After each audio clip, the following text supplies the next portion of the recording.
How to do events pages in Squarespace. In order to do that, you first need to head over right here to your Squarespace editor. And then from in there, make sure to just save the changes that you have made. Now from in there, click on exit.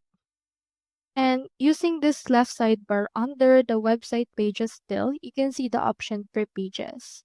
So head over and click on that. From in there, you can see your main navigation, wherein you can actually just add right here your events. For this case, let's go to this add page. Then in here, you can choose page layouts. But for this case, let's head over and choose right here events. You can find it right here under the collections. Proceed to click on events right there. And after that, this will load in here this, wherein you can just choose the kind of layout you want. I'll choose in here this one.